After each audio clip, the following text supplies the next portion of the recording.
Un progetto di inclusione per la sindrome dell'autismo, il Comune di Catania e la Fondazione Bene insieme per Sport Out. Il progetto è stato presentato a Palazzo degli Elefanti. Tonino De Mana.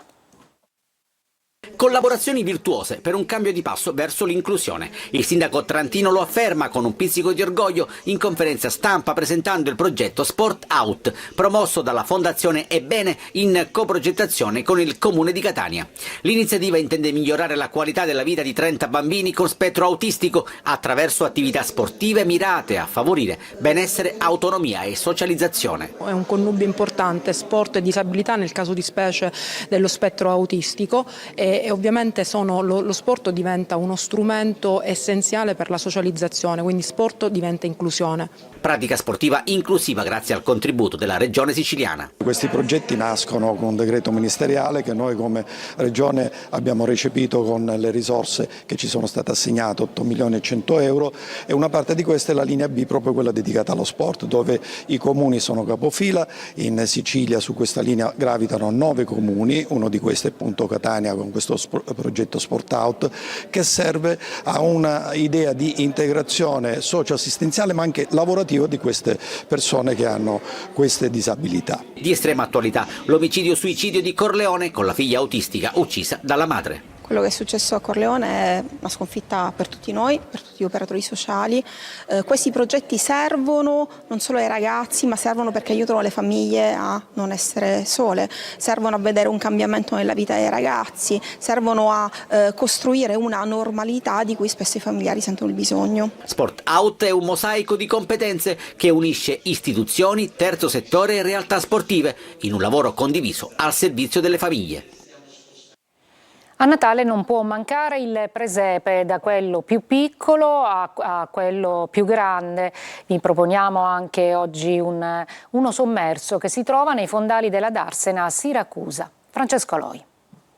La magia del Natale invade la città anche con il presepe sommerso, realizzato dai volontari di protezione civile. Siamo all'ingresso di Ortigia, al Ponte Umbertino. Ogni anno abbiamo sempre più gente, più persone che vengono a vederlo. Questa giornata per noi è molto importante perché veramente accomuna tantissime associazioni di volontariato, tante persone, anche tante famiglie. Per settimane si è lavorato con un obiettivo: realizzare tutto questo. La natività e le altre statue, 18 in tutto, decorate dai ragazzini dell'associazione Diversamente Uguali. Quanti ragazzi siete? Una trentina. È difficile pitturare queste statue? No, però è sempre un piacere. E così questo specchio di mare diventa una tappa per chi attraversa il ponte e non solo. Da 11 anni ad oggi il presepe sommerso è diventato sempre più atteso. Dopo aver lavorato un anno sul territorio, tra gli incendi e quant'altro come volontariato, noi ogni anno ci facciamo questo bellissimo regalo. Però questo regalo lo condividiamo con altre associazioni. Il presepe resterà qui nei fondali fino al giorno dell'Epifania, che si sa, tutte le feste porterà via.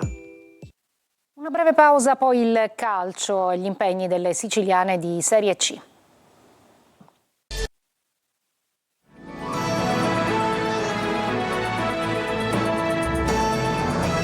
Per il calcio il Catania da 3 gare a questa parte comincia benissimo le partite, indirizzandole. Ci proverà anche a Potenza domenica. Si valutano le condizioni di Martic, Pieraccini e Donnarumma per una possibile convocazione. Intanto Telecolor aumenta le offerte delle partite trasmesse in chiaro. Marco Carli. Gli approcci stanno diventando un fattore in casa Catania. Dopo la sconfitta di Casarano, i rossazzurri hanno messo insieme 3 vittorie consecutive, derivate anche da 3 gol nei primi minuti. Forte con il Latina, ancora l'attaccante poco dopo il primo minuto di gioco a Picerno, Corbari con il Crotone dopo il colpo di testa di Lunetta e la parata del portiere. Una squadra che ascolta oltre che fare gruppo. In partite dal tempo effettivo sempre più ridotto, aveva detto Toscano, l'avvio delle gare diventa fondamentale. Gli etnei proveranno ad avere lo stesso atteggiamento a Potenza, dove il Catania giocherà domenica per la penultima di andata col fermo obiettivo di restare davanti a tutti in classifica. Ci sarà il rientro di Di Tacchio e si lavora per il recupero recupero di 3 giocatori, Pieraccini, Donnarumma e Martic. I 3 non lavorano integralmente in gruppo, il primo potrebbe farcela, ovviamente non per essere impiegato dall'inizio. Su Donnarumma si lavora ma le possibilità sembrano buone. Martic si allena per esserci alla prossima. Intanto Telecolor fa un regalo di Natale ai tifosi aumentando la produzione legata al Catania. Dopo essersi aggiudicata per questa stagione i diritti esclusivi del pacchetto dirette differite sintesi del club rossazzurro, la nostra emittente compie un altro passo avanti integrando la propria offerta con altre 3 gare esterne da trasmettere in chiaro, oltre a quelle già acquisite in avvio di campionato. Una larghissima parte del cammino in trasferta della squadra di Toscano nel corso del girone di ritorno sarà dunque visibile gratis su Telecolor. In casa col Cosenza il Trapani, in trasferta a Cava dei Tirreni il Siracusa, un weekend impegnativo per le altre 2 siciliane di Serie C. Francesco Triolo.